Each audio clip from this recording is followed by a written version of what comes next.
What was an interesting plot twist of your life?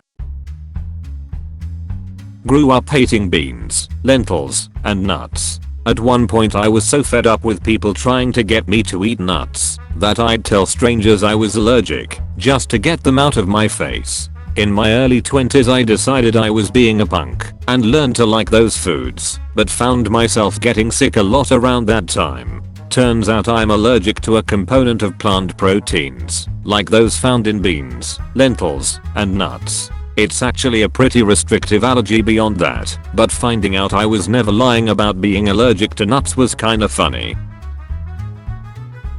I've had this really good friend of mine since around 3rd grade.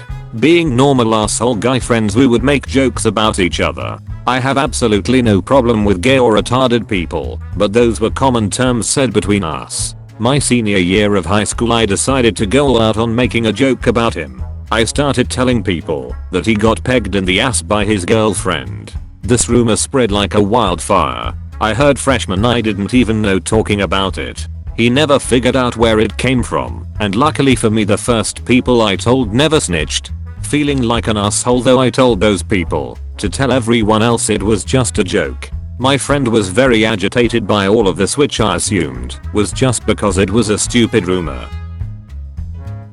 Fast forward to about 6 months later, I was at his house playing Call of Duty. Sitting on his bed I dropped my phone trying to put it back in my pocket. It bounced underneath his bed. When I looked under there I saw not only my phone, but a strap-on and some anal lube. I quickly grabbed my phone and went back to playing for like 5 minutes until I pretended that my mom had called me to come home. I had nothing against any of this, but it was just really awkward in the moment. I've never brought this up to him, and it's really changed how I look at him, because he's a pretty big and buff tough dude. I just feel like a massive dick now because of starting that rumor.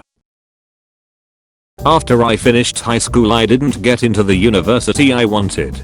I was devastated, but didn't want to take a year off, so I got into another one that had a similar program. 2 days after I paid the tuition I get a call from the university I wanted to go to. They said I got in, with a scholarship too, and if I was still interested in going there. I was home alone when they called, so I asked if they could give me some time to think about it, and the lady says no, said she needs an answer right away. My dumbass panicked and said no thanks. I ended up majoring in computer science, but I often wonder what my life would have looked like had I gone there to study. It was in a different country. In my second last year in high school I decided to take modern history. The teacher was a harsh marker and kinda a clever prick. Really early on in the school year a boy in my class started giving the teacher shit for how stupid his ties looked. They never went with his outfit at all. The teacher looked a bit embarrassed and confessed he was colorblind. I'm too, and felt his pain. Every now and then it would be brought up, like when we watched Schindler's List and me and him both expressed annoyance at not being able to see the red dress in the opening scene. Weeks rolled by, and one lesson he stood at the front of the class and said simply, "I'm not colorblind. Today we'll be learning about propaganda." I always knew I had a birth sister, but my mom gave her up at birth. My brother and I agreed that we didn't care, that we barely knew she even existed somewhere. We had no desire to meet her. 20 years later, my sister contacts my mom out of the blue. Says she did an ancestry test and found my aunt, who gave her my mom's contact info. She's one of the family now, and my mom and I even stayed at her place for a few weeks with her family. She's even pregnant and about to give birth. My mom has always wanted to be a grandma, but both me and my brother have said we are never having kids. Now she suddenly has 4, soon to be 5, grandchildren. I grew up in a family that was very religious and with parents that were very judgmental toward the LGBTQ+ community, and it was hard during high school being friends with people who were gay/bi. That were some of my best friends and who I had always supported. When I was 18, my parents were having a lot of issues, and when we had to go to the leader of my church to discuss the issues my dad had, my mom had to explain everything they had kept secret from me for years. Turns out my dad is gay. I was a college burnout, 3 years later I ended up being the first American to work at the home compound for the engineering firm that hired me in Germany. I had never taken a German class and wasn't expecting it, but I got the offer. Do you speak German? Slowly learning, but currently no, not really. I had a crush on a girl in 9th grade, but didn't have any classes with her, and there were like 4,000 people at our school, so there was really not going to be any chance of meeting and getting to know her.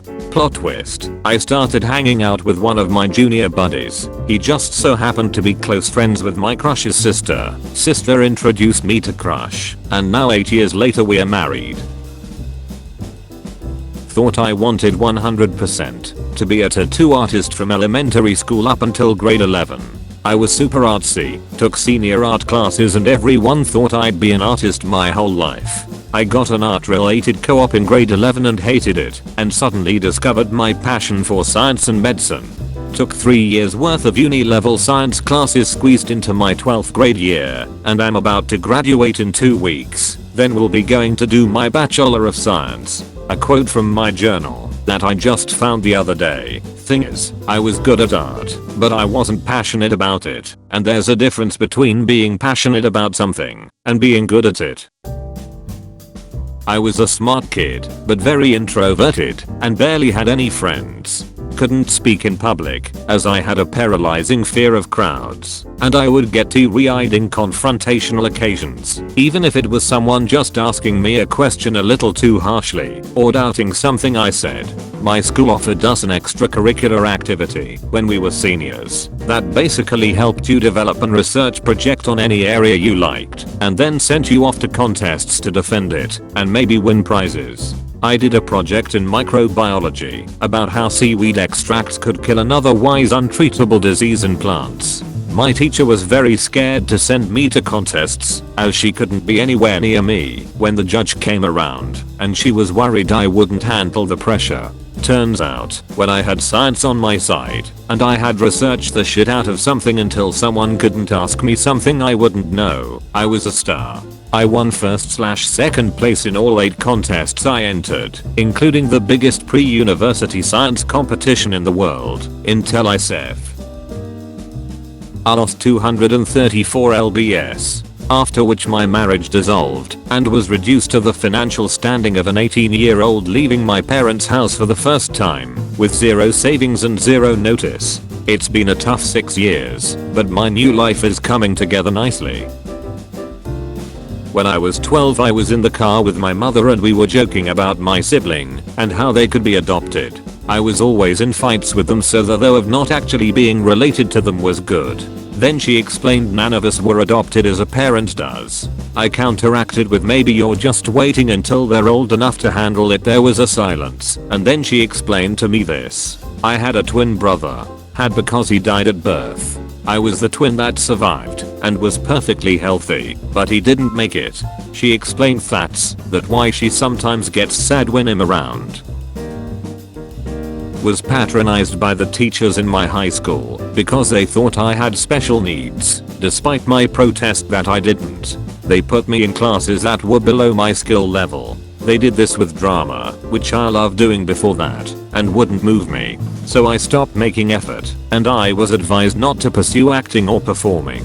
So I ended up aiming to join the army until my dad was murdered. I decided that my sister had lost enough family to violent deaths and bounced around from college to college, trying to find something I was good at and enjoyed, and tried admin and it, media studies, car body repair, and finally, car mechanics. I was in my 2nd year of car mechanics. My grandma died, and I was off for a week to support my mum and help her with the funeral, clearing out the house, etc. My complete knob jockey of a lecturer, despite me notifying him that I'd be absent and why, decided to talk shit about me to other students and staff. I was just going to report him, but I decided to give him the benefit of the doubt and asked him after class why he was doing that. In response, he bluntly told me to piss off. So, I decided that, if he was gonna be a dick about it, I'd just go ahead and stick him in with a formal complaint. I came back next week and he must have got some shit for it, as he stopped tutoring me with the practical work. so I filed another complaint and stopped turning up. Months later, Bowers invited me for a meeting, and I politely but firmly told them that I hadn't been taught properly, so I was not to be billed for the quarter of the course I had done. I was considering legal action. I was not happy with the inaction of the college on the matter. All this, and I also learned that he has not been reprimanded because he went AWOL. My friends in the college tell me that he has still not returned or given reason for leaving. Anyways, because of all of this, the department were in a difficult position and decided to compensate me with another year in the college at their expense. I told them I'd consider it and left the meeting shortly after. So there I am, living in my student flat, doing nothing with my life, trying to make a decision, and I have nothing to do, so I start socializing more, from which I met my current girlfriend, who is studying acting and performance in college. I started dating her, she tells me more about what she does, and I decided to enroll for the entry-level course. So here I'm now, years later, got a talented hot goth girlfriend, back to doing what I love, and I'm about to go into my final year of acting and performance with a promising future in acting ahead of me. If you want, you can join my new Discord. Old one got fricked up. Have a nice day.